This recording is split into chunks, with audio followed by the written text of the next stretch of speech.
আমরা আজকের ক্লাস শুরু করি। আমরা আজকে পড়ব হচ্ছে এসএসসি বায়োলজির চ্যাপ্টার 4 জীবনী শেষের অর্ধেক অংশ। সালোক সংশ্লেষণ পর্যন্ত আমরা পড়ে ফেলছি। আমরা আজকে পড়ব হচ্ছে পরের অংশটুকু। তাহলে আমাদের আগের একটা অংশ একটা সংজ্ঞা পড়া হয়নি, ওই সংজ্ঞাটা দিয়ে আমরা প্রথমে শুরু করি। এই জীবনী শক্তি বায়োএনার্জেটিক্স কাকে বলে, এটা দিয়ে কয়ে প্রশ্ন আসে যে জীবনী শক্তি, জৈব শক্তি বা বায়োএনার্জেটিক্স কী। তাইলে এই প্রশ্নের অ্যান্সারটা আমরা একটু দেখি। জীবদেহ বা জৈব অণুর রাসায়নিক বন্ধন ছিন্ন করার মাধ্যমে প্রাপ্ত শক্তিকে কি বলা হয়? জৈব শক্তি বা জীবাণু শক্তি বলা হয়। জৈব শক্তি বা জীবনী শক্তি। তাইলে জীবদেহ বা জৈব অণুর রাসায়নিক বন্ধন ছিন্ন করার মাধ্যমে প্রাপ্ত শক্তিকে কি বলি আমরা? জীবনী শক্তি, বায়োএনার্জেটিক্স বা জৈব শক্তি বলি। আজকের মেইন যে টপিক সেটা হচ্ছে শ্বসন। আমরা তাইলে শ্বসনের সব কিছু ডিটেইলস সহ আমরা এই অধ্যায়টা আজকে শেষ করার চেষ্টা করব ইনশাল্লাহ।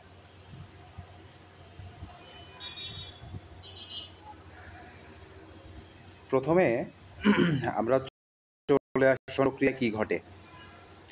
শ্বসন প্রক্রিয়াটা ঘটে জীব কোষের অভ্যন্তরে। কোষের অভ্যন্তরে কোথায় ঘটে? সাইটোপ্লাজম এবং মাইটোকন্ড্রিয়ায়। তাইলে শ্বসন ঘটে হচ্ছে জীবকোষের অভ্যন্তরে, সাইটোপ্লাজম এবং মাইটোকন্ড্রিয়ায়। আমরা এই অধ্যায়ের শেষের দিকে পড়ব যে শ্বসনের 4টা ধাপ আছে। শ্বসনের 4টা ধাপ আছে, বিশেষ করে সবাত শ্বসনের 4টা ধাপ আছে, যার মধ্যে প্রথমটা হচ্ছে গ্লাইকোলাইসিস। এই গ্লাইকোলাইসিসটা ঘটে শুধুমাত্র সাইটোপ্লাজমে, বাকি 3টা ধাপ ঘটে মাইটোকন্ড্রিয়ায়। তাইলে এখন আপাতত মনে রাখো শ্বসনের 4টা ধাপ, তার মধ্যে প্রথম ধাপটা যার নাম গ্লাইকোলাইসিস, গ্লাইকোলাইসিস ঘটে সাইটোপ্লাজমে, আর বাকি 3টা ধাপ ঘটে হচ্ছে মাইটোকন্ড্রিয়ায়। এখন শ্বসন কাকে বলে যদি কয়ে আসে, সংজ্ঞায় আসে, তাইলে এটা একটা জৈব রাসায়নিক প্রক্রিয়া। তাইলে যে জৈব রাসায়নিক প্রক্রিয়ায় কোথায় ঘটে? জীবকোষের অভ্যন্তরে জটিল খাদ্যবস্তু ভেঙে। তাহলে জটিল খাদ্যবস্তুর ভাঙাকে বলা হয় জারিত হওয়া। তাহলে জটিল খাদ্যবস্তু জারিত হয়ে সরল খাদ্যে পরিণত হয়। তাইলে জটিল খাদ্য কিসে পরিণত হইল? সরল খাদ্যে পরিণত হইল, এবং এই সময় শক্তি উৎপন্ন হয়। তাহলে জটিল খাদ্য ভেঙে যখন সরল খাদ্য উৎপন্ন হয় তখন কি হয়? শক্তি উৎপন্ন হয়। এই প্রক্রিয়াটাকে কি বলে? শ্বসন বলে। তাইলে শ্বসন সম্পর্কে আমরা সংজ্ঞায় কী পাচ্ছি? আমরা সংজ্ঞায় পাচ্ছি যে জৈব রাসায়নিক প্রক্রিয়ায় জীবকোষের অভ্যন্তরে জটিল খাদ্য জারিত হয়ে সরল খাদ্যে পরিণত হয় এবং শক্তি উৎপন্ন হয় তাকে কি বলে? শ্বসন বলে। শ্বসনের স্থান সম্পর্কে আমরা কি দেখতেছি? কোথায় ঘটে শ্বসন? ঘটে আমরা দেখি সাইটোপ্লাজম এবং মাইটোকন্ড্রিয়ায়। প্রথম ধাপটা ঘটে সাইটোপ্লাজমে, বাকি 3টা ধাপ ঘটে মাইটোকন্ড্রিয়ায়। শ্বসন আমাদের দেহে কখন ঘটে? 24 ঘন্টায়, দিবারাত্রি 24 ঘন্টা সব সময়ই শ্বসন চলতেই থাকে। সব সময়ই শ্বসন চলতেই থাকে। দেখো আমাদের দেহের ভেতরে যখন জটিল খাদ্য জারিত হয়, জারিত হওয়ার জন্য কি লাগে? অক্সিজেন লাগে। আমরা যখন শ্বাস নিই তখন আমাদের দেহের ভেতরে অক্সিজেন যায়, এবং এই জটিল খাদ্য যখন জারিত হয় তখন উৎপন্ন হয় হচ্ছে কার্বন ডাই অক্সাইড। তাহলে এই কার্বন ডাই অক্সাইড আমাদের নাক দিয়ে আবার প্রশ্বাসের সাহায্যে বের হয়ে যায়। তাহলে শ্বাসের সাহায্যে আমরা অক্সিজেন নিই, প্রশ্বাসের সাহায্যে কার্বন ডাই অক্সাইড ত্যাগ করি। এই ঘটনাটা ঘটে মূলত কিসের মাধ্যমে? শ্বসনের মাধ্যমে। তাইলে এই কার্বন ডাই অক্সাইড ত্যাগ করা আর অক্সিজেন নেওয়া আমাদের 24 ঘন্টাই চলতে থাকে, আমাদের ঘুমের মধ্যেও চলতে থাকে। এই জন্য বলা হয় শ্বসন প্রক্রিয়াটা কখন ঘটে? 24 ঘন্টাই চলে।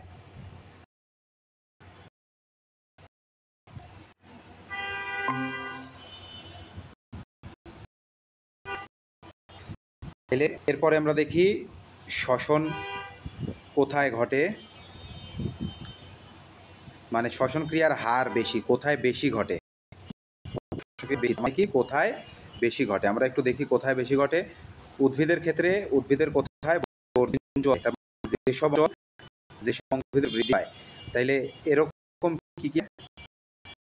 বীজ, মূল, তারপরে ফুল পাতার কুড়ি। 3 মুখস্থ থাকতে হবে। এই 3টা অপশনে 3টা জায়গায় শ্বসন বেশি ঘটে। শ্বসন সম্পর্কিত সাধারণ তথ্যে আমরা চলে আসি কিছু। শ্বসনের শক্তির প্রধান উৎস হচ্ছে সূর্যালোক। আমরা জানি আমাদের যত শক্তি আছে পৃথিবীতে সকল শক্তির প্রধান উৎস হচ্ছে কি সূর্যালোক। তাই সূর্যের আলোকের শক্তিকে আমরা কি বলি সৌরশক্তি। সৌরশক্তি আমাদের কাছে কি হিসেবে আসে ফোটন হিসেবে আসে, কি হিসেবে ফোটন হিসেবে আসে। ওদের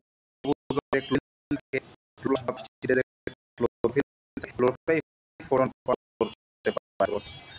তাইলে সালোক সংশ্লেষণ সৌরশক্তি কোন শক্তিতে পরিণত হয়? সৌরশক্তি এই শক্তিটাকে মূলত আমরা রাসায়নিক শক্তিও বলে থাকি, রাসায়নিক শক্তি বা এটিপিও বলে থাকি। তাইলে ঘটনাটা কি ঘটে আমরা একটু দেখি যে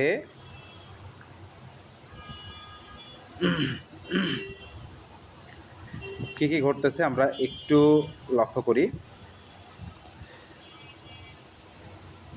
সূর্যালোকের শক্তি ব্যবহার করে উদ্ভিদ কার মধ্যে চলে গেল? খাদ্যের মধ্যে গেল, শর্করা জাতীয় খাদ্যের মধ্যে। সৌরশক্তিটা যখন এই খাদ্যে যায় তখন সেটা সৌরশক্তি খাদ্যের ভেতরে কি শক্তি হিসেবে সঞ্চিত থাকে? স্থির শক্তি জমা থাকে বা সঞ্চিত থাকে। কিন্তু এই স্থির শক্তিকে জীব ব্যবহার করতে পারে না। জীবের ব্যবহার করতে হইলে এটিপিতে পরিণত হইতে হয়, কারণ জীব শুধুমাত্র এটিপিকে ব্যবহার করতে পারে। তাইলে এই যে খাদ্যে যে স্থিতিশক্তি আসছে, এই স্থিতিশক্তি শ্বসন প্রক্রিয়ার মাধ্যমে রাসায়নিক শক্তি এটিপিতে রূপান্তরিত হয়। কিসে রূপান্তরিত হয়? রাসায়নিক শক্তি এটিপিতে রূপান্তরিত হয়। তাইলে এটিপিকেই এখন জীবকোষে তাপশক্তি হিসেবে মুক্ত করা হয় এবং জীবকোষের সকল শারীরবৃত্তীয় কাজে এই প্রয়োজনীয় শক্তি জীব পায় হচ্ছে এটিপি থেকে। তাইলে আমরা শক্তির 3টা কনভার্সন দেখলাম এই পর্যায়ে। প্রথমে সূর্যের আলো, সূর্যের আলো খাদ্যে যায়, খাদ্যে যে কী হিসেবে থাকে? স্থিতিশক্তি হিসেবে। তারপরে স্থিতিশক্তি আবার রাসায়নিক শক্তি এটিপিতে রূপান্তরিত হয়। তাহলে সূর্যালোক সালোক সংশ্লেষণে যায়, সালোক সংশ্লেষণ প্রক্রিয়ায় খাদ্যের ভেতর ঢুকে স্থিতিশক্তি হিসেবে থাকে। স্থিতিশক্তি আবার বিভিন্ন রাসায়নিক বিক্রিয়ার মাধ্যমে কিসে? রাসায়নিক শক্তি বা এটিপিতে রূপান্তরিত হয়। এই এটিপিটাই আমাদের জীবকোষে মূলত তাপশক্তি হিসেবে দেখা দেয় এবং এই তাপশক্তি থেকেই প্রয়োজনীয় শক্তির সরবরাহ হয়। তার মানে প্রয়োজনীয় সকল শক্তি মূলত কার মাধ্যমে আসে? এটিপি এর মাধ্যমে আসে। তাইলে এইটাই আমরা ছোট্ট একটা চিত্রের মাধ্যমে এখানে দেখাইছি। দেখো, লক্ষ্য করো, সূর্যের আলো থেকে কে আসতেছে? সৌরশক্তি আসতেছে। কই আসতেছে? গাছে পড়তেছে, গাছের পাতায়। এই যে গাছের পাতা, তাইলে পাতায় কি হচ্ছে? সালোক সংশ্লেষণ হচ্ছে। সালোক সংশ্লেষণ প্রক্রিয়ায় শর্করা জাতীয় খাদ্য তৈরি হচ্ছে। এই শর্করার ভেতর সৌরশক্তিটা কি হিসেবে থাকতেছে? স্থিতিশক্তি হিসেবে থাকতেছে। এই স্থিতিশক্তি কোথায় যাচ্ছে? শ্বসনে আছে। শ্বসনে যে কিসে পরিণত হচ্ছে? এটিপিতে পরিণত হচ্ছে। এটিপি হিসেবে সেটা তাপশক্তি হিসেবে মুক্ত হচ্ছে। তাইলে এই ঘটনাটাকে আমরা বলতেছি কি? এই ঘটনাটাকে আমরা বলছি শ্বসন। এরপরে আমরা চলে আসি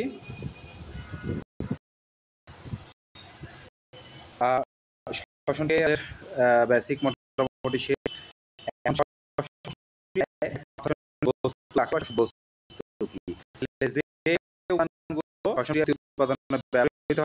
শ্বসনিক বস্তু বলে। তাইলে যে উপাদানগুলো ব্যবহৃত হয় প্রধান এই জন্য গ্লুকোজ বলা হয় প্রধান বস্তু। তাইলে ছাড়া আর কে গ্লুকোজ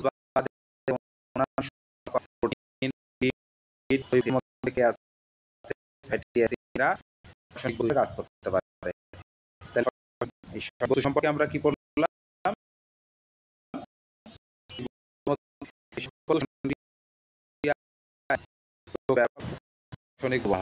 এবং শ্বসনিক বস্তুর মধ্যে প্রধান হচ্ছে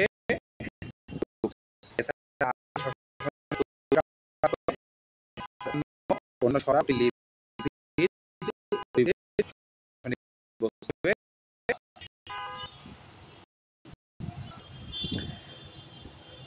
তাইলে এই গেল হচ্ছে আমাদের শ্বসনিক সম্পর্কে।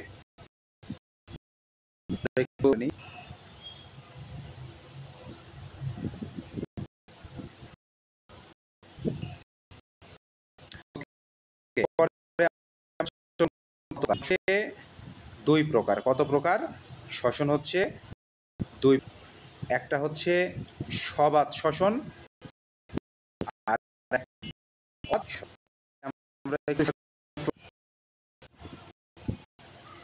শ্বসনের প্রকারভেদ সে অক্সিজেন প্রয়োজনীয়তা বলি আমরা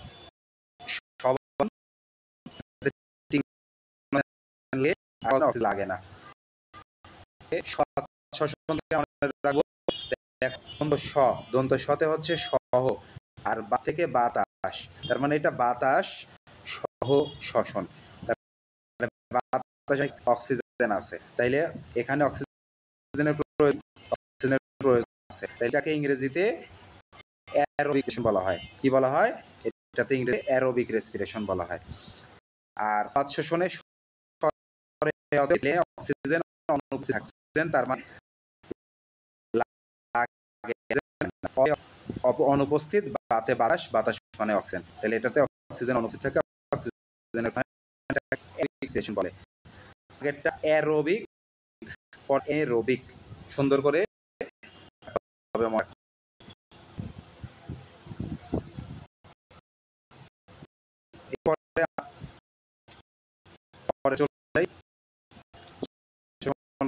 শেষ, আরো অনেক কিছু আছে, বেসিক তো শেষ।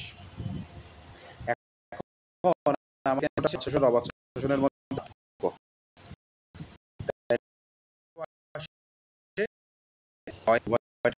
আসে।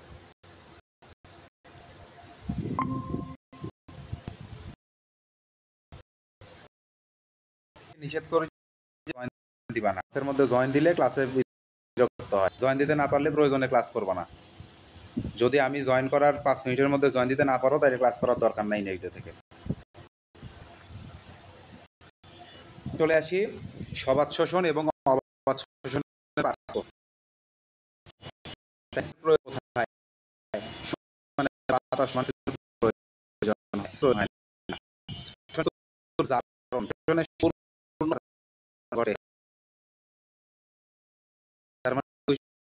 কি বলে? জারণ বলে। আর এটার অসম্পূর্ণ জারণ বলে সবাধ শ্বসনে কার্বন ডাই অক্সাইড উৎপাদন হয়, অবাধ শ্বসনে কম পরিমাণে। তারপরে পানি উৎপাদন এখন হয় না। কি হইল রে? স্ক্রিন অফ হয়ে গেল কেন? একটু ওয়েট করো।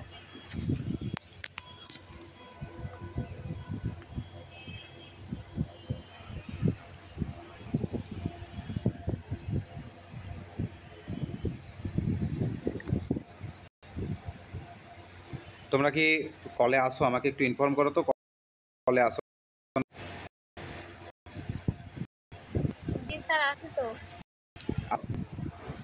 আচ্ছা ঠিক আছে।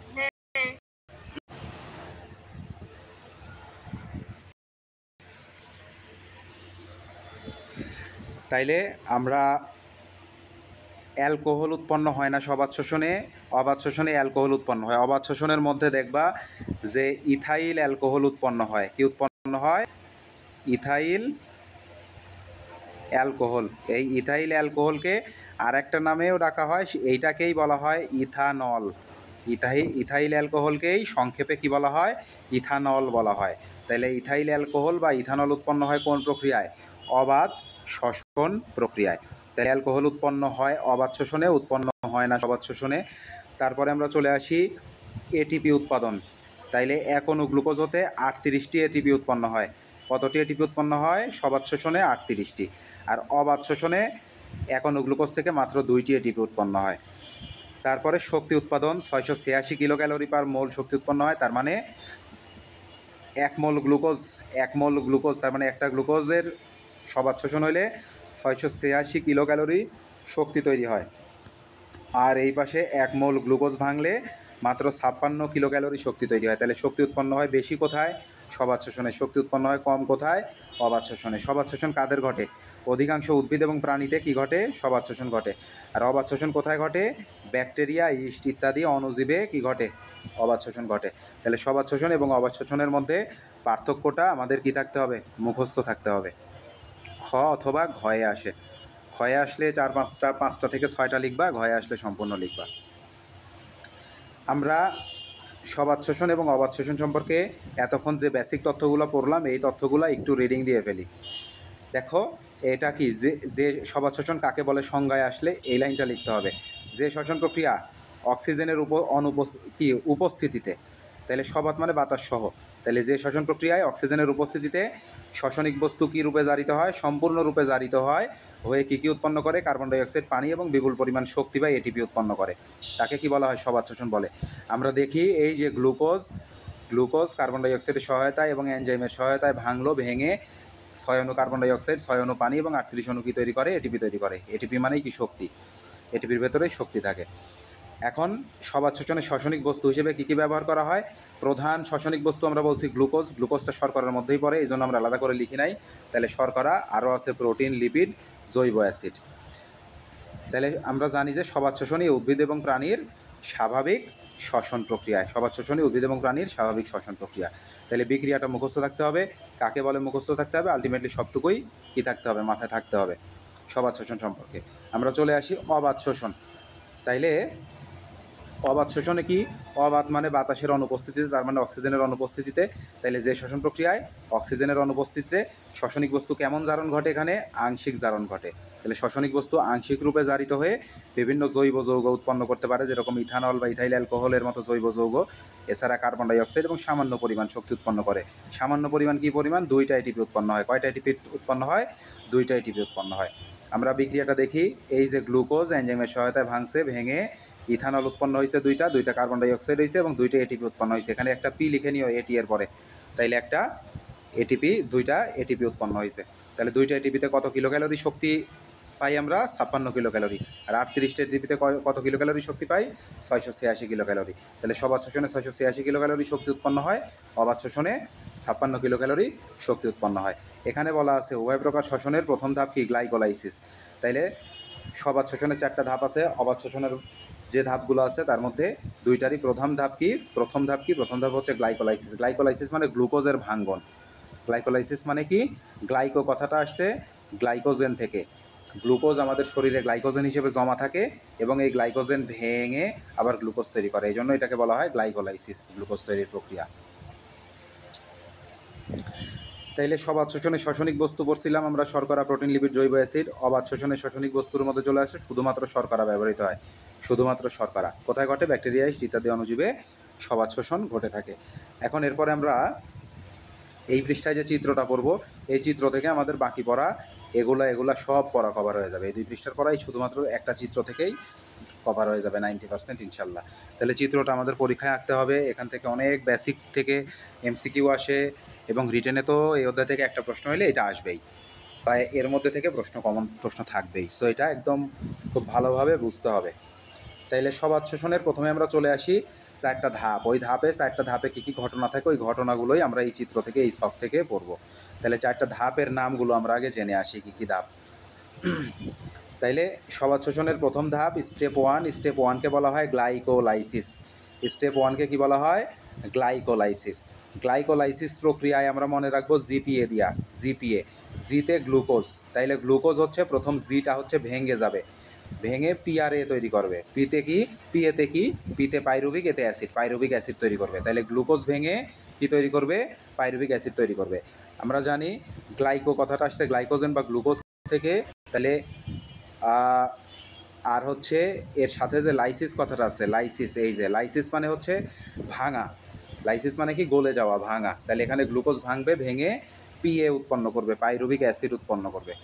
তাহলে যে প্রক্রিয়া গ্লুকোজ ভেঙে পাইরুভিক অ্যাসিড উৎপন্ন করে তাকে গ্লাইকোলাইসিস বলে। তাহলে সবাত শোষণ এবং অবাত শোষণ উভয়ের প্রথম ধাপ কি, গ্লাইকোলাইসিস, তার মানে গ্লুকোজের ভাঙন। ঠিক আছে, এই প্রক্রিয়ায় 1 অণু গ্লুকোজ ভেঙে 2 অণু পাইরুভিক অ্যাসিড উৎপন্ন করে।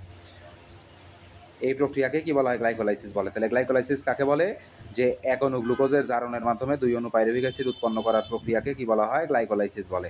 এই ঘটনাটা কোথায় ঘটে, আমরা জানি প্রথম ধাপ ঘটে সাইটোপ্লাজমে, আর বাকি 3টা ধাপ ঘটে কোথায়, মাইটোকন্ড্রিয়ায়। আমরা পরের ধাপ দেখি কি ঘটে। গ্লাইকোলাইসিস প্রক্রিয়ায় গ্লুকোজ ভাঙলো, গ্লুকোজ ভেঙে কি তৈরি করলো, পাইরুভিক অ্যাসিড তৈরি করলো। গ্লাইকোলাইসিস প্রক্রিয়ায় গ্লুকোজ ভেঙে কি তৈরি করছে, পাইরুভিক অ্যাসিড। তাহলে একটা গ্লুকোজ ভেঙে কয়টা পাইরুভিক অ্যাসিড তৈরি করছে, দুইটা পাইরুভিক অ্যাসিড তৈরি করছে। এখন এই যে আমরা এখানে ছোট্ট চিত্র করে দিয়ে দিছি যে এই যে গ্লুকোজ ভাঙছে, গ্লুকোজ কয় কার্বন বিশিষ্ট? 6 কার্বন বিশিষ্ট। গ্লুকোজের সংকেত কি? C6H12O6। তার মানে এখানে আমরা দেখতেছি 6টা কার্বন আছে, এই জন্য গ্লুকোজকে বলা হয় 6 কার্বন বিশিষ্ট। তাহলে গ্লুকোজ ভেঙে দুইটা পাইরুভিক অ্যাসিড তৈরি করলো। তাহলে গ্লুকোজের যে 6টা কার্বন তিনটা তিনটা করে ভাগ হয়ে গেল। 3টা কার্বন আসলে একটা পাইরুভিক অ্যাসিডে, আরও 3টা কার্বন আর অন্য পাইরুভিক অ্যাসিডে। যদি এমসিকিউ আসে পাইরুভিক অ্যাসিড কয় কার্বন বিশিষ্ট, তাইলে আমরা দেখি পাইরুভিক অ্যাসিড কয় কার্বন বিশিষ্ট? 3 কার্বন বিশিষ্ট। এই যে 3 কার্বন বিশিষ্ট পাইরুভিক অ্যাসিডের সংকেত কি? পাইরুভিক অ্যাসিডের সংকেত হচ্ছে C3H4O3। পাইরুভিক অ্যাসিডের সংকেত কয়ে আসে? তাহলে পাইরুভিক অ্যাসিডের সংকেত C3H4O3, 3টা কার্বন থাকে, খুবই গুরুত্বপূর্ণ। তোমাদের যদি পরীক্ষায় প্রশ্ন আসে গ্লাইকোলাইসিস বলতে কি বুঝো, তখন এইটুকু তোমাদের ব্যাখ্যা করতে হবে গ্লাইকোলাইসিস বলতে কি বুঝো। তাহলে প্রথম লাইনে আমরা সংজ্ঞা দিব, 1 অণু গ্লুকোজ জারণের মাধ্যমে 2 অণু পাইরুভিক অ্যাসিড উৎপন্ন করার প্রক্রিয়াকে গ্লাইকোলাইসিস বলে। এটা কোথায় ঘটে? এটা সাইটোপ্লাজমে ঘটে। এ ধাপে সর্বমোট এ ধাপে রেপ দিয়ে নিও। এ ধাপে সর্বমোট 4টা এটিপি তৈরি হয়। কয়টা এটিপি তৈরি হয়? এই যে গ্লাইকোলাইসিস প্রক্রিয়ায় আমরা দেখি যে 4টা এটিপি তৈরি হয় এবং 2টা NADH2 তৈরি হয়। 4টে এটিপি, 2টা NADH2। এই 4টে এটিপির মধ্যে 2টা এটিপি খরচ হয়ে যায়, এই জন্য এখানে আমরা -2 দিয়ে দিছি। এই গ্লাইকোলাইসিস ঘটার সময় যে শক্তি লাগে সেই জায়গাটাতে এই 4টে এটিপির মধ্যে 2টা এটিপি ইউজ হয়ে যায়, ব্যবহার হয়ে যায়, এই জন্য 4টা তৈরি হলো কিন্তু 2টা ব্যবহার হয়ে গেল। তাইলে আমাদের অবশিষ্ট থাকে কয়টা? 2টা এটিপি অবশিষ্ট থাকে গ্লাইকোলাইসিস প্রক্রিয়ায়, আর 2টা NADH2 অবশিষ্ট থাকে।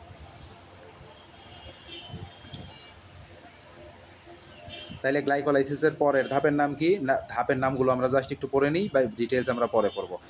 নিচে পরের ধাপের দ্বিতীয় ধাপের নাম অ্যাসিটাইল কো এ সৃষ্টি। অ্যাসিটাইল কোতে কো, এতে এনজাইম।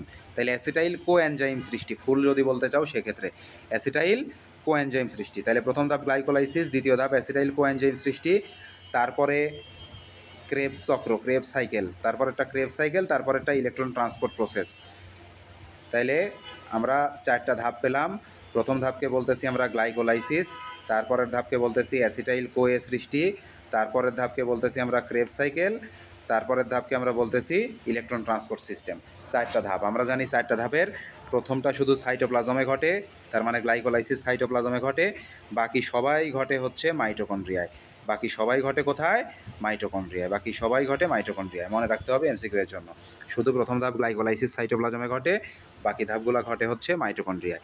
এখন আমরা ওই চিত্রে চলে আসি। চিত্রটা থেকে আমরা অধিকাংশ পড়াটা কভার করে নিব ছক থেকে। তাইলে প্রথমে আমরা চলে আসি ছকটা তোমরা কিভাবে লিখবা, এখানে যেভাবে লিখে দেওয়া আছে হুবহু এইভাবেই লিখতে হবে। তাইলে প্রথমে আমরা কি লিখলাম দেখো, গ্লুকোজ লিখলাম। কি লিখলাম? গ্লুকোজ লিখলাম। গ্লুকোজ সাথে তোমাদের এই সংকেত দিয়ে দেওয়া, 6 কার্বন দিয়ে দেয়, এগুলো লিখিতর মধ্যে যেন তোমাদের মনে থাকে, এই জন্য তোমাদের পরীক্ষার খাতায় এই 6 কার্বন আর সংকেত না লিখলেও চলবে। তাইলে প্রথমে আমরা কি লিখলাম? প্রথমে লিখলাম হচ্ছে গ্লুকোজ। গ্লুকোজ কয় কার্বন বিশিষ্ট? আমরা জানি C6H12O6 মানে 6 কার্বন বিশিষ্ট। তাহলে গ্লুকোজটা ভেঙে কয়টা পাইরুভিক অ্যাসিড তৈরি করবে? 2টা পাইরুভিক অ্যাসিড তৈরি করবে। তাহলে জি থেকে তৈরি হবে পিএ, এই জন্য আমরা জিপিএ দিয়ে মনে রাখবো। তাহলে গ্লুকোজ থেকে পাইরুভিক অ্যাসিড তৈরি হওয়ার যে প্রক্রিয়া, এই প্রক্রিয়ায় এতটুকু বলতেছে হচ্ছে গ্লাইকোলাইসিস। এতটুকুকে আমরা কি বলি? গ্লাইকোলাইসিস বলি। গ্লাইকোলাইসিস মানে কি? গ্লুকোজের ভাঙন। এই প্রক্রিয়া গ্লুকোজ ভেঙে কি তৈরি করে? 2টা পাইরুভিক অ্যাসিড তৈরি করে। পাইরুভিক অ্যাসিডের সংকেত কি? C3H4O3। পাইরুভিক অ্যাসিড কয় কার্বন বিশিষ্ট? C3 আছে মানে এটা 3 কার্বন বিশিষ্ট। এই গ্লাইকোলাইসিস প্রক্রিয়া টোটাল এটিপি তৈরি হয় কয়টা? টোটাল এটিপি তৈরি হয় 4টা। এর মধ্যে খরচ হয়ে যায় কয়টা? 2টা খরচ হয়ে যায়। তাহলে নিট এটিপি সর্বশেষে থাকে কয়টা? 4 থেকে 2 বাদ দিলে আমরা পাই 2টা। এখানে 2টা এটিপি থেকে যায় আর 2টা NADH2 তৈরি হয়। তাহলে গ্লাইকোলাইসিস প্রক্রিয়ায় শক্তি উৎপন্ন, এই এটিপি আর NADH2 FADH2 এরাই হচ্ছে শক্তির ধারক। তাইলে শক্তি উৎপন্ন হয়, হিসেব করতে হলে আমাদের কার হিসেব করতে হবে? এটিপি হিসেব করতে হবে, সাথে NADH2 বা FADH2 থাকলে তারও হিসেব করতে হবে। তাহলে গ্লাইকোলাইসিস প্রক্রিয়ায় এটিপি থাকলো কয়টা? তৈরি হলো 4টা, কিন্তু এটিপি থাকলো হচ্ছে 2টা এবং 2টা NADH2 থাকলো। ঠিক আছে, শক্তি হিসেবে।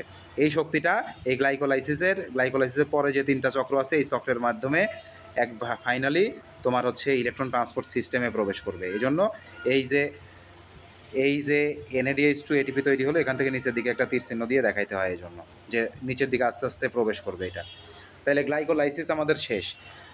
এরপরে আমরা চলে আসি অ্যাসিটাইল কো এ সৃষ্টি। দেখো এতটুকু লেখার পর, এতটুকু যে লেখার পর এই পাশেও যত যা ঘটনা ঘটবে এই পাশেও সেম ঘটনা ঘটবে। তার মানে এই পাশে যা যা লিখবা তুমি এই পাশেও তাই লিখবা, কারণ দুইটাই কি, দুইটাই পাইরুভিক অ্যাসিড। এই যে এই পাইরুভিক অ্যাসিড থেকেও যা যা তৈরি হবে এই পাইরুভিক অ্যাসিড থেকেও তাই তৈরি হবে। ঠিক আছে, এই জন্য এক সাইডটা আমাদের ভালোভাবে বুঝতে হবে, এক সাইডটা আমাদের ভালোভাবে বুঝতে হবে। কয়টায় কই চলে গেল রে রিসেন্ট। ওকে, তাইলে আমরা গ্লাইকোলাইসিসটা দেখে ফেলছি। কি দেখে ফেলছি? গ্লাইকোলাইসিস দেখে ফেলছি। এখন আমরা একটু দেখি গ্লাইকোলাইসিসের পরে কি ঘটনা ঘটে। গ্লাইকোলাইসিসের পরের ধাপ কী ছিল? অ্যাসিটাইল কোয়ে সৃষ্টি। তার মানে গ্লাইকোলাইসিসে যে দুইটা পাইরুভিক অ্যাসিড তৈরি হয়েছে, এই পাইরুভিক অ্যাসিড থেকে পরবর্তীতে অ্যাসিটাইল কোএনজাইম তৈরি হবে। এখন একটা জিনিস মনে রাখতে হবে, অ্যাসিটাইল কোএনজাইম 2 কার্বন বিশিষ্ট। কয় কার্বন বিশিষ্ট? 2 কার্বন বিশিষ্ট। পাইরুভিক অ্যাসিড কয় কার্বন বিশিষ্ট ছিল? 3 কার্বন বিশিষ্ট ছিল। এখন কোনো একটা 3 কার্বন বিশিষ্ট জিনিস থেকে 2 কার্বন বিশিষ্ট জিনিস তৈরি হইতে হইলে কয়টা কার্বন হারায় যাইতে হবে? মাঝখান থেকে একটা কার্বন হারিয়ে যেতে হবে, পালাইতে হবে। তাহলে এই যে একটা কার্বন হারায় পালিয়ে যায় কি হিসেবে? কার্বন ডাই অক্সাইড হিসেবে। এই যে পাইরুভিক অ্যাসিড থেকে অ্যাসিটাইল কোয়ে তৈরি হচ্ছে, তৈরি হওয়ার সময় একটা কার্বন কার্বন ডাই অক্সাইড হিসেবে পরিবেশে মুক্ত হয়ে যায়। তাইলে 3টা কার্বন ছিল, একটা কার্বন বের হয়ে গেল, থাকলো কয়টা কার্বন? 2টা কার্বন। তাহলে 2টা কার্বন বিশিষ্ট কি তৈরি করলো? অ্যাসিটাইল কোএনজাইম তৈরি করলো। তাহলে পাইরুভিক অ্যাসিড থেকে আমাদের কি তৈরি হয়? অ্যাসিটাইল কোএনজাইম তৈরি হয়। অ্যাসিটাইল কোএনজাইম তৈরির সময় একটা কার্বন ডাই অক্সাইড যেরকম বের হয়ে যায়, সাথে সাথে একটা NADH2 বের হয়। তাহলে একটা কার্বন ডাই অক্সাইড, একটা NADH2, কে উৎপন্ন হচ্ছে এই প্রক্রিয়ার মাধ্যমে, এগুলো আমাদের জানতে হবে। তাহলে এটা বের হয়ে যাওয়া মানে কি? এরাও তো তৈরি হইতে হচ্ছে। তাহলে এখানে কার্বন ডাই অক্সাইড এবং NADH2 তৈরি হচ্ছে, সাথে ফাইনালি অ্যাসিটাইল কোএনজাইম তৈরি হচ্ছে। তাহলে অ্যাসিটাইল কোএনজাইম আমরা দেখলাম যে পাইরুভিক অ্যাসিড থেকে কি তৈরি হয়? অ্যাসিটাইল কোএনজাইম তৈরি হয়। এই প্রক্রিয়ায় কয়টা কার্বন ডাই অক্সাইড উন্মুক্ত হয়? একটা কার্বন ডাই অক্সাইড উৎপন্ন হয়। তাহলে একটা কার্বন যে বের হয়ে গেল 3টা কার্বন থেকে, এই জন্য নতুন যেটা তৈরি হবে সেটা কয় কার্বন বিশিষ্ট? 2 কার্বন বিশিষ্ট। তাহলে 2 কার্বন বিশিষ্ট কে তৈরি হয়? অ্যাসিটাইল কোএনজাইম তৈরি হয়। তাহলে একটা কার্বন ডাই অক্সাইড যে মুক্ত হয় এই প্রক্রিয়ায়, সাথে সাথে একটা NADH2 মুক্ত হয়। তাহলে এই পাইরুভিক অ্যাসিড থেকে অ্যাসিটাইল কোএনজাইম তৈরির সময়, এই পাইরুভিক অ্যাসিড থেকে অ্যাসিটাইল কোএনজাইম তৈরির সময় একটা কার্বন ডাই অক্সাইড এবং একটা NADH2 তৈরি হয়। তাহলে পাইরুভিক অ্যাসিড এই পাশেও আসছিল, তাহলে এই পাশেও কী হবে? দেখো, একটা NADH2, একটা কোএনজাইম তৈরি হবে। তাহলে এই টোটাল ঘটনাটার মাধ্যমেই তো অ্যাসিটাইল কোয়ে সৃষ্টি হচ্ছে। তাহলে টোটাল ঘটনায় কয়টা কার্বন ডাই অক্সাইড মুক্ত হচ্ছে? দেখো, 2টা কার্বন ডাই অক্সাইড মুক্ত হচ্ছে, এই যে একটা, এই যে একটা। তারপরে কয়টা NADH2 মুক্ত হচ্ছে? 2টা NADH2 মুক্ত হচ্ছে, এই যে একটা, এই যে একটা। তাইলে এই পাইরুভিক অ্যাসিড থেকে অ্যাসিটাইল কোএনজাইম সৃষ্টির সময় শক্তির হিসেব যদি আমরা করি, তাইলে কি হচ্ছে? দেখো, 2টা NADH2 তৈরি হচ্ছে, 2টা NADH2। এই প্রক্রিয়ায় ডিরেক্ট কোনো ATP তৈরি হয় না, NADH2। তাইলে আমরা এখানে ফাইনালি অ্যাসিটাইল কোয়ে সৃষ্টি হলো। এই অ্যাসিটাইল কোয়ে এবার ক্রেবস চক্রে প্রবেশ করবে। কই প্রবেশ করবে? ক্রেবস চক্রে। তাইলে এই অ্যাসিটাইল কোয়ে একটা ক্রেবস চক্রে প্রবেশ করে, এই অ্যাসিটাইল কোয়েও একটা ক্রেবস চক্রে প্রবেশ করে। এই ক্রেবস চক্রে মনে রাখতে হবে কি কি উৎপন্ন হয়, এইটা একদম মুখস্থ থাকতে হবে আর কি। ক্রেবস চক্রে 2 অণু কার্বন ডাই অক্সাইড বের হয়, 2 অণু কার্বন ডাই অক্সাইড। দেখো, এই পাশে 2 অণু, তাহলে এই পাশেও কয় অণু? 2 অণু। তাহলে টোটাল ক্রেবস চক্রে কয়টা কার্বন ডাই অক্সাইড উৎপন্ন হয়? 4 অণু কার্বন ডাই অক্সাইড উৎপন্ন হয় টোটাল। তারপরে ক্রেবস চক্রে কী কী উৎপন্ন হয়? একটা ক্রেবস চক্রে 3টা NADH2, 3 অণু NADH2, 1 অণু FADH2 এবং একটা GTP উৎপন্ন হয়। তাহলে এই পাশে যদি 3 অণু উৎপন্ন হয়, এই পাশেও 3 অণু NADH2 উৎপন্ন হবে। এই পাশে একটা FADH2 উৎপন্ন হইলে এই পাশেও একটা FADH2 উৎপন্ন হবে। এই পাশে একটা GTP উৎপন্ন হইলে এই পাশেও একটা GTP উৎপন্ন হবে। তাইলে টোটাল যদি আমরা হিসেব করি, তাইলে টোটাল হিসেব করলে দেখো, 3 3 6টা NADH2 উৎপন্ন হয়, তারপরে 2টা FADH2 উৎপন্ন হয়, আর 2টা GTP উৎপন্ন হয়। তাইলে 6টা NADH2, তারপরে 2টা FADH2, 2টা GTP উৎপন্ন হয় শক্তির হিসাব করতে গেলে। আর এর সাথে সাথে 2 2 4 অণু কার্বন ডাই অক্সাইড পরিবেশে মুক্ত হয়ে যায়। তাইলে এই যে ক্রেবস চক্রে NADH2 FADH2 তৈরি হইল, তারপরে এখানে NADH2 FADH2 তৈরি হলো 3 ধাপেই, ওপরের 3 ধাপেই। এখানে NADH2 তৈরি হয়েছে, এখানে NADH2 ATP তৈরি হয়েছে। এরা এই যে যত শক্তি উৎপন্ন হইল, এই শক্তিগুলা প্রত্যেকে নিচের দিকে যে কোথায় যায়? ইলেকট্রন ট্রান্সপোর্ট সিস্টেমে প্রবেশ করে। সকল শক্তিগুলো NADH2, FADH2 এবং ATP, GTP সবাই কোথায় প্রবেশ করে? ETS, ইলেকট্রন, ইতে ইলেকট্রন, টিতে ট্রান্সপোর্ট, এসতে সিস্টেম, ইলেকট্রন ট্রান্সপোর্ট সিস্টেমে প্রবেশ করে। ইলেকট্রন ট্রান্সপোর্ট সিস্টেমে প্রবেশ করে এরা কার্বন ডাইঅক্সাইড, পানি, এটিপি, তাপশক্তি, এর সাথে উচ্চ শক্তি সম্পন্ন প্রোটন, উচ্চ শক্তি সম্পন্ন ইলেকট্রন তৈরি করে, উচ্চ শক্তি সম্পন্ন প্রোটন এবং ইলেকট্রন তৈরি করে। তাহলে কার্বন ডাইঅক্সাইড, পানি, এটিপি, তাপশক্তি, প্রোটন, ইলেকট্রন এগুলো তৈরি করে। তাইলে আমাদের টোটাল ঘটনাটা আমরা মোটামুটি পড়া শেষ। এই জিনিসটা বুঝতে হবে, বুঝে স্টেপ বাই স্টেপ আগাইতে হবে। তাইলে এখানে আমরা কি কি পড়লাম এইটা আমরা একটু সংক্ষেপে যদি নিজে নিজে প্র্যাকটিস করি। খাতা কলম নাও, খাতা কলম নিয়ে আমার সাথে সাথে প্র্যাকটিস করো। আমাদের ফাঁকা পেজ কি আছে?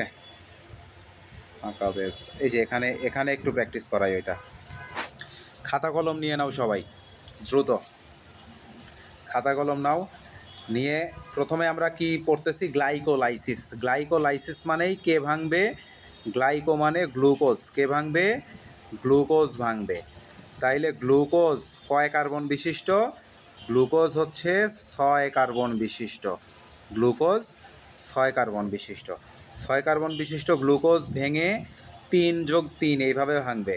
3 কার্বন বিশিষ্ট কি তৈরি করবে? দুই পাশে দুইটা তৈরি করবে। পিতে পাইরুভিক, এতে অ্যাসিড, পাইরুভিক অ্যাসিড। এরা কয় কার্বন বিশিষ্ট হবে? 3 কার্বন বিশিষ্ট হবে। এই পাশেও পাইরুভিক অ্যাসিড তৈরি করবে, এই পাশেও কি তৈরি করবে? পাইরুভিক অ্যাসিড তৈরি করবে, 3 কার্বন বিশিষ্ট। তাহলে এইটুকুকে বলা হবে গ্লাইকোলাইসিস। এটুকুকে কি বলা হবে? গ্লাইকোলাইসিস। এইটুকু প্রক্রিয়া সম্পন্ন হইতে এটিপি তৈরি হয় 4টা, খরচ হয় 2টা, বাকি থাকে তাইলে কয়টা? 2টা এটিপি নিট প্রোডাকশন হয়। তার মানে সব শেষে থাকে হচ্ছে 2টা এটিপি। এই 2টা এটিপির সাথে সাথে আরও এখানে 2টা থাকে, NADH2, 2টা এটিপি আর 2টা NADH2। এইটুকু গেল হচ্ছে গ্লাইকোলাইসিস। গ্লুকোজ ভাঙলো, ভেঙে পাইরুভিক অ্যাসিড তৈরি হলো। এরপরে যে ঘটনাটা আমরা লিখব সেই ঘটনাটা কি? পাইরুভিক অ্যাসিড থেকে কি তৈরি হয়? পাইরুভিক অ্যাসিড থেকে তৈরি হয় হচ্ছে acetyl coenzyme, ACE, acetyl coenzyme. Acetyl coenzyme কয় কার্বন বিশিষ্ট আমরা জানি? অ্যাসিটাইল কোএনজাইম 2 কার্বন বিশিষ্ট। তাহলে ওপরেরটা ছিল 3 কার্বন বিশিষ্ট, এটা হয়ে গেল 2 কার্বন বিশিষ্ট। তার মানে এখান থেকে একটা কার্বন ডাইঅক্সাইড কি হইতে হবে? পালাইতে হবে। এই যে একটা কার্বন ডাইঅক্সাইড বের হয়ে গেল, পালিয়ে গেল। তাইলেই 3টা কার্বন থেকে একটা কার্বন কমে 2টা কার্বন উৎপন্ন হলো। এই সময় যখন একটা কার্বন ডাইঅক্সাইড বের হয় তখন কাউকে বের করে দিতে হলেও ধাক্কা মারতে হয়, শক্তি লাগে। তাহলে এই সময় কিছু শক্তিও উৎপন্ন হয়, বলা হয় একটা NADH2 উৎপন্ন হয়। কি উৎপন্ন হয়? একটা NADH2 উৎপন্ন হয়। তাহলে এই পাশে যা যা ঘটনা ঘটছে এই পাশে এসেও কি হবে? তাই ঘটনা ঘটবে। তাইলে এই পাশেও আমরা হুবহু একই জিনিস লিখব। তাইলে পাইরুভিক অ্যাসিড থেকে আমাদের কি তৈরি হলো? পাইরুভিক অ্যাসিড থেকে তৈরি হলো হচ্ছে অ্যাসিটাইল কোএনজাইম। কত কার্বন বিশিষ্ট? 3 কার্বন বিশিষ্ট। তাহলে এই সময় কী কী উন্মুক্ত হয়? একটা কার্বন ডাইঅক্সাইড বের হয়ে যায়, একটা NADH2 বের হয়ে যায়। তাইলে এখানে আমরা একটু লিখে দিই, কার্বন ডাইঅক্সাইড বের হইলো আর বের হইলো NADH2। এরপরে 2টা অ্যাসিটাইল কোএই কোথায় প্রবেশ করবে? এই অ্যাসিটাইল কোএও ক্রেবস সাইকেলে প্রবেশ করবে, KC, ক্রেবস সাইকেল। তারপরে এই অ্যাসিটাইল কোএও কোথায় প্রবেশ করবে? KC, ক্রেবস সাইকেল বা ক্রেবস চক্রে প্রবেশ করবে। এই ক্রেবস চক্রে আমাদের কী কী জিনিস মনে রাখতে হবে? ক্রেবস চক্রে মনে রাখতে হবে, ক্রেবস চক্র থেকে এখানে 2টা কার্বন ডাইঅক্সাইড বের হয়ে যায়, 2টা কার্বন ডাইঅক্সাইড বের হয়ে যায়। এখানে দুই পাশ থেকে 2টা কার্বন ডাইঅক্সাইড বের হয়ে গেল, আর এর সাথে 3টা জিনিস উৎপন্ন হয়। 2টা কার্বন ডাইঅক্সাইড বের হয়ে যায় আর 3টা জিনিস উৎপন্ন হয়। কী কী উৎপন্ন হয়? উৎপন্ন হয় হচ্ছে আমাদের NADH2। NADH2 কয়টা উৎপন্ন হয়? NADH2 উৎপন্ন হয় হচ্ছে 3টা। তাইলে 3 NADH2। এর সাথে উৎপন্ন হয় একটা FADH2, FADH2 আর একটা উৎপন্ন হয় জিটিপি। তাইলে এই পাশে এইগুলো উৎপন্ন হয়, মানে এই পাশেও কি হয়, এই সেম জিনিসই উৎপন্ন হয়। তাইলে এই পাশেও 3NADH2, সংক্ষেপে লিখলাম একটা FADH2 আর একটা জিটিপি। তাইলে আমাদের যদি বলে যে এই সবাত শ্বসন প্রক্রিয়ায় শক্তি উৎপন্ন হয় টোটাল কি কি, তাইলে কি বলবা বলো তো? টোটাল কি কি শক্তি উৎপন্ন হচ্ছে? দেখো, গ্লাইকোলাইসিসে 2টা ATP 4টা ATP উৎপন্ন হচ্ছে, তার মানে 2টা ATP থাকতেছে, 2টা NADH2 থাকতেছে। তারপরে অ্যাসিটাইল কোয়ে সৃষ্টিতে টোটাল এই পাশে একটা NADH2, এই পাশে একটা NADH2, তার মানে 2টা NADH2 উৎপন্ন হচ্ছে অ্যাসিটাইল কোয়ে তৈরির সময়। তাইলে এখানে 2টা ATP 2টা NADH2, এখানে 2টা NADH2 এবং শেষে কি 3টে NADH2, এই পাশে 3টে NADH2, একটা FADH2 একটা জিটিপি, এই পাশেও 3টে NADH2 একটা FADH2 একটা জিটিপি। এখন টোটাল শক্তির হিসেব আমরা কি কি পাচ্ছি দেখি। তাই গ্লাইকোলাইসিস প্রক্রিয়ায় কত শক্তি উৎপন্ন হচ্ছে আমরা একটু হিসেব করি, চলো। গ্লাইকোলাইসিস প্রক্রিয়ায় 2টা ATP থেকে, তাইলে 2টা ATP আমাদের সকল শক্তিকে মূলত ATPতে কনভার্ট করে নিতে হবে। কিসে কনভার্ট করে নিতে হবে? ATPতে কনভার্ট করে নিতে হবে। তাহলে ATP থেকে আমরা সরাসরি ATP লিখতে পারি, তবে NADH2 থাকলে সেটাকে আমাদের ATPতে কনভার্ট করতে হবে। তাইলে আমাদের মনে রাখতে হবে, একটা জিনিস মুখস্থ থাকতে হবে, যে একটা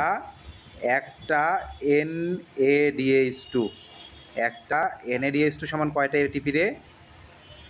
একটা NADH2 সমান 3টা ATP, একটা NADH2 সমান 3টা ATP। তাইলে এখানে কয়টা NADH2 আছে? এখানে 2টা NADH2 আছে, মানে ATP হবে কয়টা? 6টা ATP। 2টা NADH2 থেকে আমরা কয়টা ATP পাবো? 6টা ATP পাবো। কিভাবে পাইলাম? একটা থেকে পাই 2টা, অতএব একটা থেকে পাই 3টা, অতএব 2টা থেকে পাই 6টা। তাহলে গ্লাইকোলাইসিস প্রক্রিয়া টোটাল ATP সৃষ্টি হলো কতটি দেখো তো? 8 অণু। গ্লাইকোলাইসিস প্রক্রিয়া কয় অণু ATP তৈরি হচ্ছে? 8 অণু ATP তৈরি হচ্ছে। এরপরে NADH2 অ্যাসিটাইল কোয়ে সৃষ্টিতে আসো। 2টা NADH2 তৈরি হয়, তাইলে 2টা NADH2 থেকে কয়টা ATP তৈরি হবে? একটা NADH2 মানে 3 ATP, তাহলে 2টা NADH2 মানে 6টা ATP তৈরি হবে। তারপরে এখানে চলে আসো, এই পাশে 3টা NADH2 আছে, এই পাশে 3টা NADH2 আছে, তাহলে 6টা NADH2 আছে। 6টা NADH2 থেকে কয়টা ATP তৈরি হবে? 18টা ATP, 3 6 18। তারপরে একটা FADH2 মানে হচ্ছে 2টা ATP। একটা NADH2 সমান যেমন 3টা ATP ছিল, একটা FADH2 সমান 2টা ATP। তাহলে এই পাশে একটা FADH2 আছে, এই পাশে একটা FADH2 আছে, তাহলে 2টা FADH2 থেকে কয়টা ATP উৎপন্ন হবে? 4টা ATP উৎপন্ন হবে। আর একটা জিটিপি থেকে, একটা জিটিপি মানে একটা ATP, একটা জিটিপি মানে একটা ATP। তাহলে এই পাশে একটা জিটিপি আছে, এই পাশেও একটা জিটিপি আছে, তাহলে টোটাল জিটিপি কয়টা হবে? 2টা, তার মানে 2টা ATP।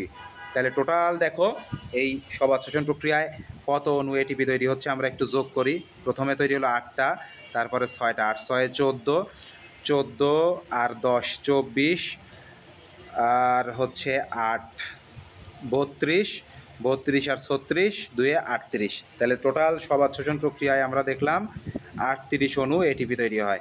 কত অণু? 38 অণু ATP তৈরি হয়।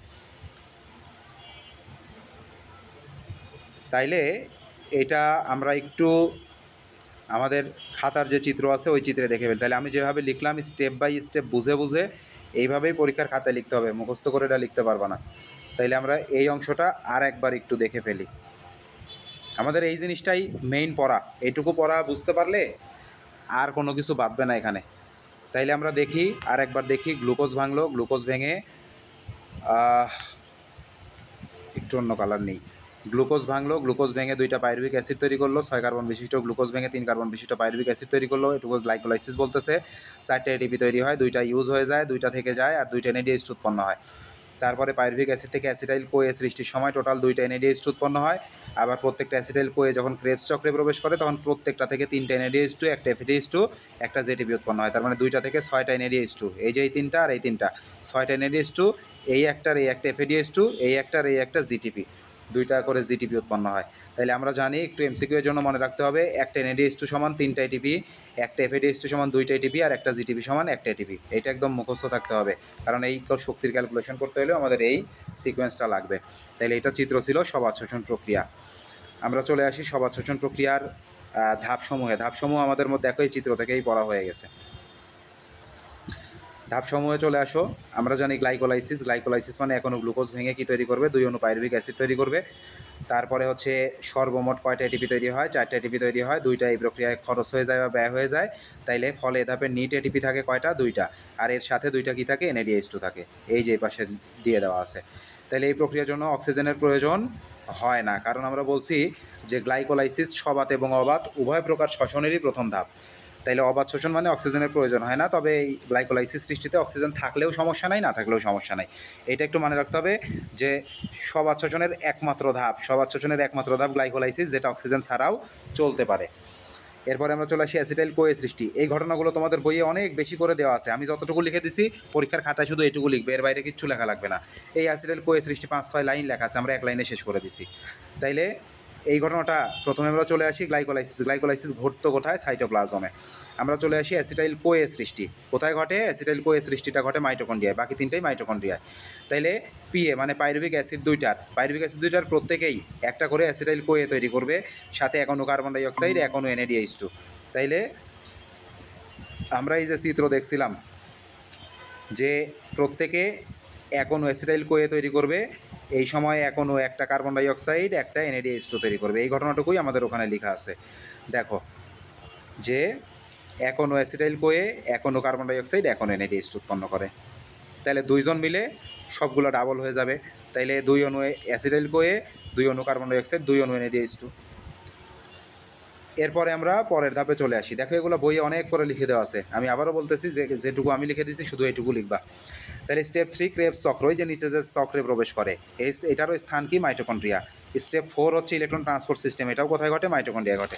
দেখো ক্রেবস চক্রে কী হলো, অ্যাসিটাইল কোয়ে 2টি ছিল, 2টা অ্যাসিটাইল কোয়ে মাইটোকন্ড্রিয়ায় যায় এবং ক্রেবস চক্র অংশ নেয়। তাইলে ক্রেবস চক্রে এখানে একটু অংশ কথাটা লিখে নিও, ক্রেবস চক্রে অংশ নেয়, এখানে অংশ লেখা হয় নাই ভুলে।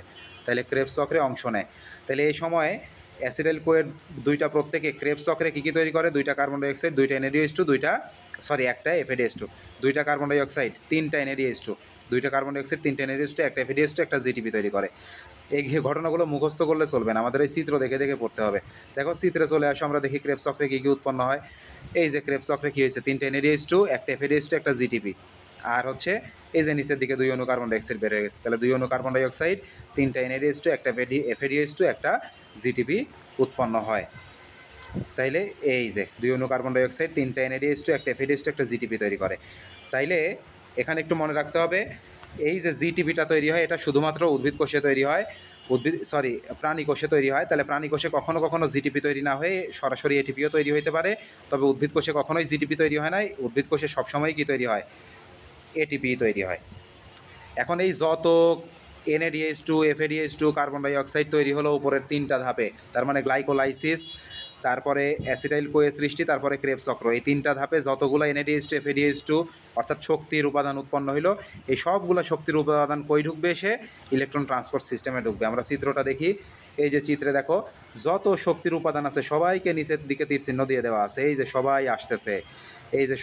আসতেছে, এসে কোথায় প্রবেশ করছে, সবাই এসে ডিরেক্ট ইলেকট্রন ট্রান্সপোর্ট সিস্টেমে প্রবেশ করছে, এরা কিছু জিনিস উৎপন্ন করছে। তাইলে দেখো যে উপরোক্ত 3টি ধাপে সৃষ্ট সকল NADH2, FADH2 কোথায় আসবে, ইলেকট্রন ট্রান্সপোর্ট সিস্টেমে আসবে, এসে ডিরেক্ট যারা ATP ছিল তারা তো ATP থাকবে, যারা NADH2, FADH2 ছিল তারা কি তৈরি করবে, ATP তৈরি করবে। ATPর সাথে কিছু পানি উচ্চ শক্তির ইলেকট্রন প্রোটন তৈরি করে, পানি ইলেকট্রন প্রোটন। তাইলে এভাবে সবাত শোষণ প্রক্রিয়া 4টি ধাপের মাধ্যমে কী কী উৎপন্ন হয়, 6 অণু কার্বন ডাই অক্সাইড উৎপন্ন হয়, টোটাল 6 অণু পানি উৎপন্ন হয়, 38 অণু ATP উৎপন্ন হয়। তাহলে 6 অণু কার্বন ডাই অক্সাইড, 6 অণু পানি, 38 অণু ATP উৎপন্ন হবে।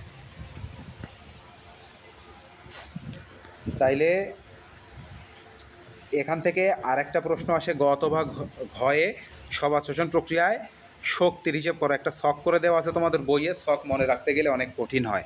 তাইলে আমি যেভাবে লিখে দিচ্ছি এভাবে সহজে মনে রাখবা শক্তির হিসেব আসলে। তাইলে দেখো গ্লাইকোলাইসিস প্রক্রিয়ায় প্রথমে প্রক্রিয়ার নাম লিখছি গ্লাইকোলাইসিস, উৎপাদন হয় কয়টা ATP, 4টা ATP, ব্যয় হয় কয়টা ATP, 2টা ATP। তাহলে উৎপাদন থেকে ব্যয় বিয়োগ করলাম, তাহলে নিট উৎপাদন থাকে কয়টা ATP গ্লাইকোলাইসিস প্রক্রিয়ায়, 2টা ATP। তারপরে গ্লাইকোলাইসিস প্রক্রিয়ায় আরও কি উৎপন্ন হয়, দুইটা এটিপি এর সাথে দুইটা NADH2 উৎপন্ন হয়। তাহলে আমরা জানি দুইটা NADH2 সমান কয়টা এটিপি, 6টা এটিপি। কারণ কি একটা NADH2 সমান সমান দুইটা কি এটিপি, একটা NADH2 সমান দুইটা এটিপি, তাহলে দুইটা NADH2 সমান 3 দুগুণে 6টা এটিপি। তাহলে নিট এটিপি প্রোডাকশন হয় NADH2 থেকে কয়টা, 6টা। তাহলে এটিপি থেকে 4টা উৎপন্ন হয়, দুইটা খরচ হয়ে যায়, থাকে দুইটা, আর NADH2 থেকে উৎপন্ন হয় 6টা। তাহলে তোমাদের যদি MCQ আসে গ্লাইকোলাইসিস প্রক্রিয়ায় তো টোটাল কত অণু এটিপি তৈরি হয়, তাহলে গ্লাইকোলাইসিস প্রক্রিয়া টোটাল 8 অণু এটিপি তৈরি হয়। এগুলো থেকে মূলত MCQ আসে, যেগুলো বইয়ে সরাসরি দেওয়া নাই। তাহলে গ্লাইকোলাইসিস প্রক্রিয়া কয়টা এটিপি তৈরি হলো, তৈরি হয় মূলত দেখো 10টা, টোটাল তৈরি হয় কয়টা, 10টা। এটিপি তৈরি হয় 4টা, আর হচ্ছে NADH2 থেকে 6টা, টোটাল 10টা। এর মধ্যে দুইটা খরচ হয়ে যায়, থাকে কয়টা, 8টা। তারপরে অ্যাসিটাইল কোয়ে সৃষ্টির সময় দুইটা NADH2 উৎপন্ন হয়, দুইটা NADH2 মানে 6টা এটিপি, তার মানে নিট এটিপি উৎপাদন 6টা। তার মানে অ্যাসিটাইল কোয়ে সৃষ্টির সময় কয়টা এটিপি তৈরি হয়, 6টা এটিপি তৈরি হয়। ক্রেবস চক্রে তিনটা, এই পাশে 3টা NADH2 ছিল, এই যে আমরা একটু দেখাই। ক্রেবস চক্রে এত হিজিবিজি করছি, এখানে লাল কালি দিই। ক্রেবস চক্রে এখানে 3টা NADH2 ছিল, এই পাশে 3টা NADH2 ছিল, এখানে 3 আছে। তাহলে 3 3 6টা NADH2, তাহলে 6টা NADH2 থেকে একটা NADH2 সমান আমাদের কয়টা এটিপি, 3টা এটিপি। তাহলে 6টা NADH2 সমান 3 গুণ 6 মানে 18টা এটিপি। তাহলে NADH2 থেকে এখানে 18টা এটিপি উৎপন্ন হয়। আর FADH2 দুইটা, একটা মানে 2 এটিপি, তার মানে দুইটা মানে কয় এটিপি, 4 এটিপি। আর একটা জিটিপি মানে একটা এটিপি, তাহলে দুইটা জিটিপি আছে, দুইটা এটিপি। তাহলে 18 4 2। তাহলে দেখো ক্রেবস চক্রে 6টা NADH2 উৎপন্ন হয়, 6টা NADH2 থেকে 18টা এটিপি, তার মানে নিট এটিপি প্রোডাকশন 18। তারপরে দুইটা FADH2 থেকে 4টা এটিপি, এখানেও নিট এটিপি প্রোডাকশন 4, দুইটা জিটিপি থেকে দুইটা এটিপি, নিট এটিপি প্রোডাকশন 2। এখন এই যে টোটাল এই কয়টা এটিপি ক্যালকুলেশন করলে, যোগ করলে আমাদের আসে কয়টা এটিপি, 38 এটিপি। তার মানে সবার শোষণ প্রক্রিয়ায় যে 38টা এটিপি উৎপন্ন হয়, এইটার ক্যালকুলেশন হচ্ছে এতটুকু। আমাদের পড়া মোটামুটি শেষ। এরপরে আমরা বইয়ে চলে যাব। বইয়ে একদম এগুলো আমাদের সব পড়া হয়ে গেছে। দেখো প্রথমের অংশগুলো পড়া শেষ, আমরা জাস্ট লাস্টের অংশটুকু একটু, এগুলো থেকে প্রশ্ন আসে না, আমরা যতটুকু পড়ালাম যা রিটেনের প্রশ্ন আসে এগুলোর ভেতর থেকেই। আর এখান থেকে মাঝে মধ্যে ক খ দিয়ে দেয় এবং MCQ দেয়। এটা জাস্ট আমি একটু রিডিং দিয়ে দিচ্ছি সংক্ষিপ্ত রূপে। সবাত শোষণ আমাদের পড়া শেষ, আমরা চলে আসি অবাত শোষণ। অবাত শোষণ কয়টা ধাপে সম্পন্ন হয়, 2টা ধাপে। সবাত শোষণ কয়টা ধাপে সম্পন্ন হয়েছিল, 4টা ধাপে। তাহলে এটাও দেখো সবাত আবাতের পার্থক্যের মধ্যে দিয়ে দিতে পারো যে সবাত শোষণের 4টা ধাপ, অবাত শোষণের 2টা ধাপ, এটা অ্যাড করে নিও। আমরা চলে আসি সবাত শোষণে সম্পূর্ণ জারণ ছিল, তার মানে অবাত শোষণে কেমন জারণ হবে, অসম্পূর্ণ জারণ। তাইলে প্রথমে গ্লুকোজের অসম্পূর্ণ জারণ, তাহলে এখানেও 1 অণু গ্লুকোজ থেকে 2 অণু কি উৎপন্ন হবে, পাইরুভিক অ্যাসিড উৎপন্ন হবে, 4 অণু এটিপি উৎপন্ন হবে, 2টা খরচ হয়ে যাবে, এবং 2 অণু NADH2 উৎপন্ন হবে। তাইলে গ্লাইকোলাইসিসের অনুরূপ এটা। তারপরে আমরা চলে আসি পাইরুভিক অ্যাসিডের বিজারণ। আগেরটাতে পাইরুভিক অ্যাসিড থেকে কী তৈরি হতো, অ্যাসিটাইল কোয়ে তৈরি হতো। আর এখানে পাইরুভিক অ্যাসিড থেকে কী তৈরি হয়, ইথাইল অ্যালকোহল বা ইথানল। তাহলে আগেরটাতে অ্যাসিটাইল কোয়ে তৈরি হতো, এটাতে ইথাইল অ্যালকোহল অথবা ল্যাকটিক অ্যাসিড উৎপন্ন হয়। ইথাইল অ্যালকোহল, কার্বন ডাইঅক্সাইড এবং ইথাইল অ্যালকোহল, এই দুইটা উৎপন্ন হবে। কার্বন ডাইঅক্সাইড এবং ইথাইল অ্যালকোহল অথবা ল্যাকটিক অ্যাসিড উৎপন্ন হবে, যে কোনো একটা। কার্বন ডাইঅক্সাইড এবং ইথাইল অ্যালকোহলের উৎপন্ন হতে পারে, অথবা এই দুইটাই বাদ দিয়ে শুধু ল্যাকটিক অ্যাসিড উৎপন্ন হতে পারে। তারপরে আমরা চলে আসি গ্লাইকোলাইসিসে উৎপন্ন NADH2 জারিত হয়ে যে ইলেকট্রন প্রোটন নির্গত করে। তাহলে NADH2কে ভাঙলে আমরা কী কী পাই, ইলেকট্রন আর প্রোটন পাই। তাহলে NADH2 ইলেকট্রন প্রোটন নির্গত করে, তা ব্যবহৃত হয়ে পাইরুভিক অ্যাসিড থেকে ল্যাকটিক অ্যাসিড সৃষ্টি হয়। আর অক্সিজেনের অভাব থাকে, অবাত শোষণ, অক্সিজেনের অভাব, এই জন্য অক্সিডেটিভ ফসফোরাইলেশনও চলে না, অক্সিডেটিভ ফসফোরাইলেশন চলে না। তাই অবাত শোষণের ক্ষেত্রে 1 অণু গ্লুকোজ গ্লাইকোলাইসিসে কয়টা এটিপি উৎপন্ন হয়, 2 অণু এটিপি উৎপন্ন হয়। দেখো ওপরেরটাতে আমাদের পাইরুভিক অ্যাসিড ভেঙে, গ্লাইকোলাইসিসে ওপরেরটাতে কয় অণু এটিপি তৈরি হতো, সবাত শোষণে 8 অণু, 10 অণু তৈরি হয়, 2 অণু খরচ হয়। আর এইটাতে শুধুমাত্র 2 অণু তৈরি হয়। তারপরে এরা দেখো ধাপ 1 ধাপ 2 দিচ্ছে, ধাপ 3 দেয় নাই, কিন্তু এখানে দুইটাই ধাপ। তাহলে ধাপ 1 ধাপ 2 আমাদের শেষ। আর সবাত শোষণে ছিল 4টা ধাপ। এখন প্রভাবক সমূহ রিডিং দিবা। ঘয়ে মাঝে মধ্যে প্রশ্ন আসে, অথবা এখান থেকে MCQ আসে, ঘ অথবা MCQ। তাইলে প্রভাবকের মধ্যে আছে বাহ্যিক প্রভাবক মানে পরিবেশের জিনিস। তাহলে তাপমাত্রা, অক্সিজেন, পানি, আলো, কার্বন ডাইঅক্সাইড, যেগুলা উদ্ভিদের ভেতরে নাই বা জীবের ভেতরে নাই। আর অভ্যন্তরীণ প্রভাবক যেগুলো জীবের ভেতরে থাকে, তাহলে খাদ্যদ্রব্য খাবার খায় ভেতরে যায়, উৎসেচক এনজাইম ভেতরে থাকে, কোষের বয়স, কোষ দেহের ভেতরে আছে, অজৈব লবণ দেহের ভেতরে থাকে, কোষ মধ্যস্থ পানি কোষের ভেতরে আছে, তাহলে ভেতরে যে জিনিসগুলো আছে সেগুলো অভ্যন্তরীণ প্রভাবক। আমরা চলে আসি বাহ্যিক প্রভাবক থেকে কী কী পড়তে হবে। শ্বসন হার কমে যায় কত তাপমাত্রায়? 20 ডিগ্রির নিচে, খুব ইম্পর্টেন্ট, 20 ডিগ্রি সেলসিয়াসের নিচে আর 45 ডিগ্রি সেলসিয়াসের ওপরে শ্বসন কমে যায়, নট বন্ধ হয়ে যায়, কমে যায়, শ্বসন কমে যায়। তারপরে শ্বসনের জন্য উত্তম তাপমাত্রা কত? উত্তম তাপমাত্রাকে বলা হয় অপটিমাম টেম্পারেচার। একটু লিখে রাখো বইয়ে, এখানে OPTIMUM, optimum, TEMPE, temperature, temperature সংক্ষেপে লিখলাম অপটিমাম টেম্পারেচার। তাহলে অপটিমাম টেম্পারেচার কত? শ্বসনের জন্য 20 ডিগ্রি সেলসিয়াস। তার মানে 20 ডিগ্রি সেলসিয়াস তাপমাত্রায় শ্বসন সবচেয়ে ভালো হয়। তারপরে বাকিগুলো নিজে নিজে পড়ে নেবে, এখান থেকে পড়ানোর মতো কিছু নাই। কার্বন ডাইঅক্সাইডের ঘনত্ব বেড়ে গেলে শ্বসন কমে যায়, তার মানে এদের কার্বন ডাইঅক্সাইডের শ্বসনের সম্পর্ক কেমন? ব্যস্তানুপাতিক। এরপর চলে আসো অভ্যন্তরীণ প্রভাবক। অভ্যন্তরীণ প্রভাবক রিডিং দিবা, রিডিং দিলেই পারবা নিজে নিজে, এগুলা বোঝানোর কিছু নাই। শ্বসনের গুরুত্ব রিডিং দিবা, এখান থেকে নিজে নিজে পড়ে নিজের মতো করে লিখবা। শ্বসনের গুরুত্ব থেকে এই পৃষ্ঠায় এই অংশগুলো একটু ইম্পর্টেন্ট, এটা আমি একটু পড়িয়ে দিচ্ছি। দেখো, কিছু ব্যাকটেরিয়া অক্সিজেনের উপস্থিতিতে বাঁচতে পারে না, কিছু বলা আছে, তার মানে এদেরকে অক্সিজেনের উপস্থিতিতে, অক্সিজেন থাকলে এরা মরে যায়, তার মানে এদের বাঁচতে হলে অক্সিজেন থাকা যাবে না। তাইলে এদের শক্তি উৎপাদনের, অক্সিজেন ব্যতীত যাদের বাঁচার মাধ্যম, তাদের শক্তি উৎপাদনের একমাত্র মাধ্যম কি? অবাত শোষণ। তাইলে এই প্রক্রিয়ায় কি তৈরি হয়? Ethyl alcohol. ইথাইল অ্যালকোহলের সংক্ষিপ্ত নাম আমরা কি বলছিলাম? এটা খাতায় মুখ লিখে রাখো বইয়ে, ইথানল। ইথাইল অ্যালকোহলেরই আরেকটা নাম ইথানল। তাইলে তোমাদের অপশনে ইথাইল অ্যালকোহল না দিয়ে ইথানল দিয়ে দিতে পারে। তাইলে ইথানলের সংকেতটা জানতে হবে, আমাদের যে কি দেওয়া আছে, বিক্রিয়া দেওয়া আছে, বিক্রিয়ায় লিখে দেওয়া আছে। তাইলে ইথানলের বা ইথাইল অ্যালকোহল তৈরি হয়। এই ইথাইল অ্যালকোহল বিভিন্ন শিল্পে তৈরি হয়। কই তৈরি হয়? তাইলে এখানে কি তৈরি হতে পারে? কার্বন ডাইঅক্সাইড যোগ ইথাইল অ্যালকোহল। আর ইথাইল অ্যালকোহল তৈরি না করলে এই শুধুমাত্র ল্যাকটিক অ্যাসিড তৈরি হতে পারে। তাহলে ইথাইল অ্যালকোহল বিভিন্ন শিল্প কারখানায় ব্যবহৃত হয় এবং ল্যাকটিক অ্যাসিড ফার্মেন্টেশনের মাধ্যমে, কোন প্রক্রিয়ায়? ফার্মেন্টেশন প্রক্রিয়া, খুবই ইম্পর্টেন্ট। ফার্মেন্টেশনের মাধ্যমে কি তৈরি করা হয়? দই, পনির, এইসব খাদ্যদ্রব্য তৈরি করা হয়।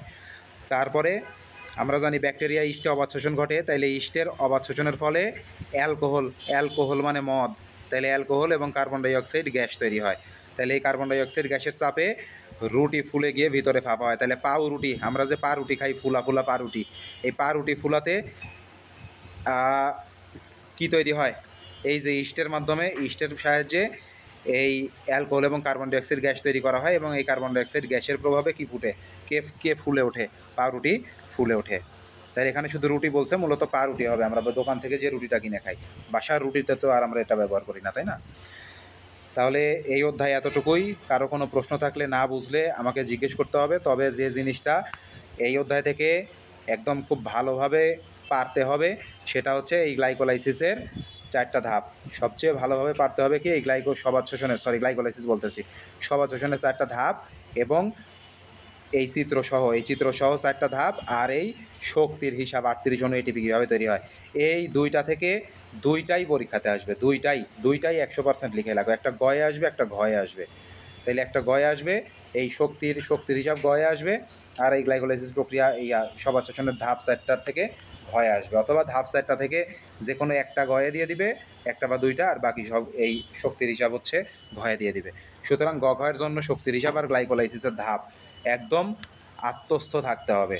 মানে আসার সাথে সাথে 1 মিনিটে যেন এই ছকটা এঁকে ফেলতে পারো, 1 মিনিটে, আর 1 মিনিটে যেন লিখে ফেলতে পারো, 2 মিনিটের মধ্যে যেন লেখা হয়ে যায়, এরকম অ্যাবিলিটি অর্জন করতে হবে। প্রয়োজনে আজকে বাসায় বসে 5বার করে এই 2টা জিনিস লিখবা খাতায়। ঠিক আছে, ধন্যবাদ।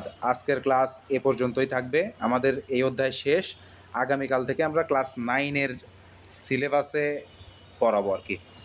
আর কারো কোনো প্রশ্ন থাকলে, জিজ্ঞাসা থাকলে আমাদের গ্রুপে জানাই দিও। ধন্যবাদ সবাইকে। আল্লাহ হাফেজ। কারো কোনো কিছু বলবা নাকি?